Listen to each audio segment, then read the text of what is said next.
अस्सलाम वालेकुम दोस्तों, मैं हूं इकरा और आप देख रहे हैं अनदेखे फैक्ट्स। जब भी कहीं भी जलजिला आता है तो अक्सर हम लोगों को कहते हुए सुनते हैं कि ये खुदा का भेजा हुआ अजाब है, या जिस मुल्क में गुनाह बहुत ज्यादा बढ़ने लग जाएं, वहां इस तरह के हादसे पेश आना शुरू हो जाते हैं। बात तो है भी ठीक, क्योंकि हम इंसान बाज भी तो नहीं आते। हाल ही में तुर्की और शाम में 7.8 आशारिया का जलजिला आया। 11,000 से भी ज्यादा लोग अपनी जानों से हाथ धो बैठे, जबकि कहा तो ये भी जा रहा है कि ये तुर्की का सबसे तबाहकुन हादसा था। हमें भी उन लोगों के लिए खुदा से रहम की दुआ करनी चाहिए। अब बात करते हैं साइंस क्या कहती है दुनिया में आने वाले जलजिलों के बारे में, या क्या हम इन आने वाले जलजिलों को रोक सकते हैं। आमतौर पे आज से 100 साल पहले साइंसदानों का ख्याल था कि जमीन ठंडी हो रही है, जिसकी वजह से जलजिले आ रहे हैं, जबकि दूसरी तरफ साइंसदानों का कहना था कि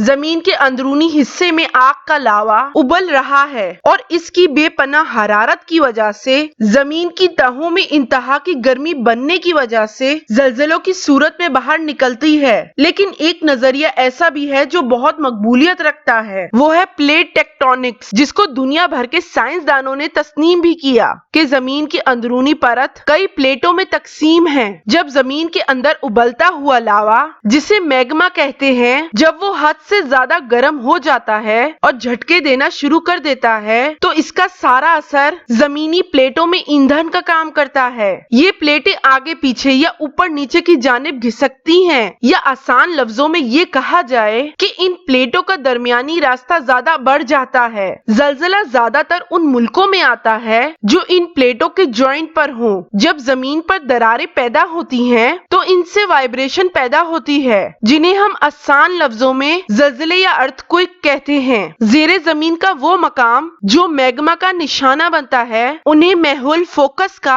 एन अपर का मकाम कहा जाता है। जलजिलों के झटके जहाँ फोकस करते हैं, उन्हें एपिसेंटर कहा जाता है, जबकि जलजिलों की झटके पानी में पत्थर फेंकने की तरह चारों तरफ फोकस करती हैं। जलजिला कितनी शिद्दत पे जमीन पर असर अंदाज हुआ है, ये उस शहर या मुल्क के जमीन पे पड़े गड्ढे, बिल्डिंग्स की तबाही से आसानी से ज्यादा पता लगाया जा सकता है। कहा जाता है कि अगर जलजिला जमीन की तह में आए तो इसका तमाम असर समंदर पे पड़ता है, और ये तमाम अमल साहिली इलाकों में सख्त तबाही का सबब बनती है। शायद यही वजह है सैलाब और तूफान के आने का। शायद ही आपको मालूम हो कि जलजिले दो किस्म के होते हैं। जो कुदरती तौर पे आए उसे टेक्टोनिक अर्थ का नाम दिया गया है, जबकि इंसानी सरगर्मियों से आने वाले जलजिले को नॉन टेक्टोनिक अर्थक्वेक कहा जाता है। कुदरती तौर पे आने वाले जलजिलों को इंतहाई खतरनाक करार दिया गया है, जो कि हाल ही में तुर्की और शाम की सरहदों पे आए हैं, जबकि नॉन टेक्टोनिक जलजिलों की शिद्दत बहुत ही मामूली होती है और उनसे कोई जानी नुकसान भी नहीं होता।